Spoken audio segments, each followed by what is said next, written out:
On est de retour sur Radio Zénith et ça y est, on vous l'a annoncé depuis une semaine. Elle est enfin là, la seule, l'unique, la vraie, Audrey Pulvar. Bonjour Audrey. Bonjour Franck et bonjour Nico. Donc merci beaucoup déjà d'avoir accepté notre invitation exceptionnelle en direct depuis Pau.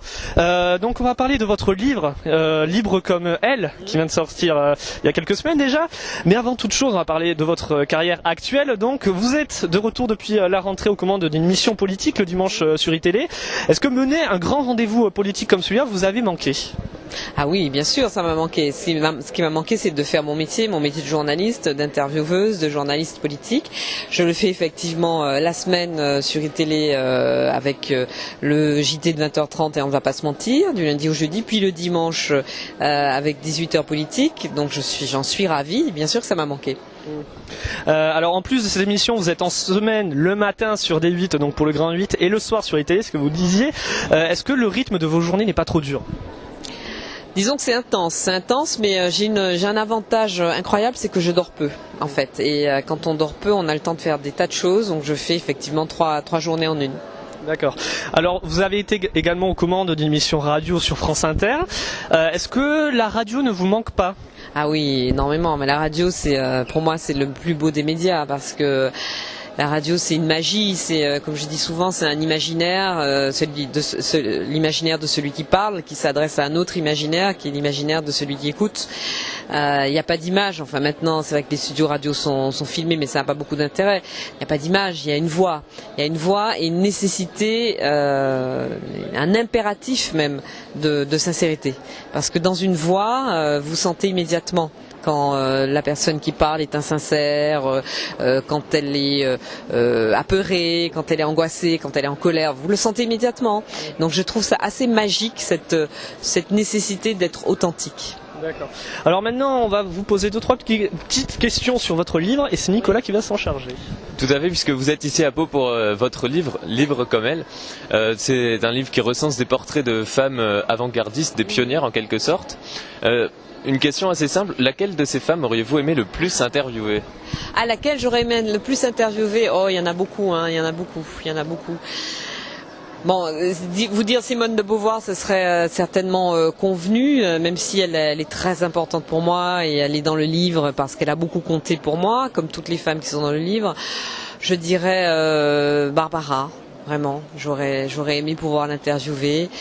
Nina Simone, j'aurais aimé pouvoir l'interviewer. Et puis, bon, après toutes les autres, Doris Lessing, Toni Morrison, ça sera peut-être possible un jour, mais ouais, Barbara. Et est-ce que vous définissez vous-même comme avant-gardiste, un peu comme les femmes dont il est question dans votre livre? Alors, je ne sais pas si je suis à l'avant-garde, mais ce que je dis parfois de moi-même, c'est que je suis non conforme. Je pense pas tout à fait conforme d'abord à l'idée que les gens se font de moi et à la place à laquelle on voudrait que je reste, et puis pas forcément conforme à l'époque dans laquelle je vis. Donc je sais pas d'ailleurs si c'est de l'avant-garde ou de l'arrière-garde, parce que comme j'ai vu que vous êtes très actif sur Twitter, vous avez dû voir que dans ma bio, je me définis comme une arrière-gardiste amatrice de livres et de journaux en papier. Non, je suis pas forcément à l'avant-garde, mais en tout cas pas à la place que les autres voudraient décider pour moi. Votre prochain livre est lui aussi déjà annoncé, il s'appellera Révolte et devrait sortir en février 2015. Oh, vous savez tout ça? Oui. Non, mais allez-y, terminez votre question. De quoi parlera-t-il? Alors, donc déjà, mon prochain livre va pas s'appeler Révolte et il sortira pas en février 2015, même si c'était prévu.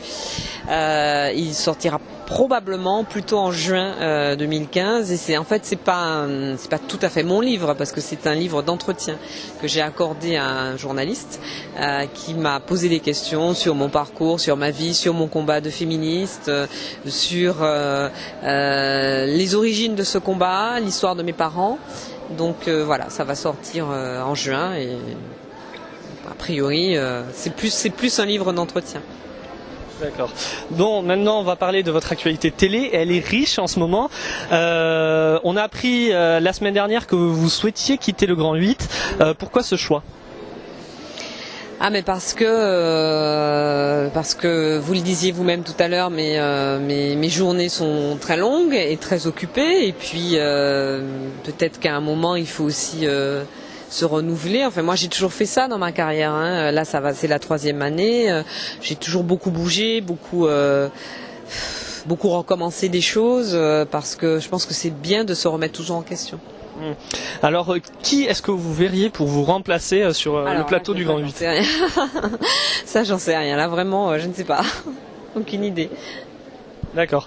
Alors, malgré votre départ du Grand 8, est-ce que vous allez continuer à travailler pour iTélé ou est-ce que vous allez également partir de cette chaîne? Ah non, j'ai pas l'intention de partir. Après, je ne suis pas la seule à décider. Hein. Peut-être que les patrons d'iTélé voudront plus que je travaille avec eux, mais a priori, oui, je continuerai à travailler avec iTélé avec plaisir. Alors on voit dans le Grand 8 que vous êtes assez soudés, toute l'équipe. Est-ce que c'est la même chose dans la vraie vie en dehors des caméras? Oui, c'est la même chose dans la vraie vie parce que ça se verrait si c'était pas le cas. Ça se verrait à l'antenne. Et la plupart des gens qui viennent, nos invités, les gens qui passent dans l'émission, le public qui vient, ils sont toujours étonnés de voir à quel point, oui, dans la vraie vie, on s'entend bien aussi, absolument. Alors, que pensez-vous de la nouvelle émission qui va bientôt être diffusée sur D8 où des politiques se font passer pour des gens lambda, un petit peu comme monsieur et madame tout le monde? On a déjà beaucoup dit sur cette émission, moi j'attends de la voir, je l'ai pas vue, donc je peux pas juger sur pièce de quelque chose que je n'ai pas vu. Enfin, je peux pas juger de quelque chose que je n'ai pas vu, je préfère juger sur pièce. Écoutez, il faut voir. Moi, je me dis qu'a priori, les politiques ne devraient pas avoir besoin d'une émission pour s'adresser aux vrais gens et pour se rendre compte de leurs réelles difficultés. Mais il n'empêche que le fait qu'ils se glissent dans la peau d'anonymes, entre guillemets, et qu'ils soient dans la vraie vie avec les vrais gens, regardés non pas parce qu'ils sont des politiques, mais parce qu'ils sont des anonymes, parce que c'est le mot qui est utilisé, ça peut être intéressant. Alors, il y a une petite annonce en même temps, on est désolé. Mais en tout cas, dernière question, vous êtes sur Twitter, c'est ce qu'on disait il y a quelques instants. Est-ce que c'est important pour vous d'être sur les réseaux sociaux? Ça permet quoi, d'être proche de ses fans? Ça permet de discuter en direct avec les gens, ça permet d'annoncer des choses aussi, ça permet de voir un petit peu comment ce qu'on fait, le travail qu'on fait est perçu. Mais bon, moi je prends ça avec beaucoup de recul. Hein. J'ai toujours été sur Twitter assez second, troisième, voire 4e degré, et j'essaie de le rester. D'accord. Merci beaucoup, Audrey Pulvar. Merci à vous.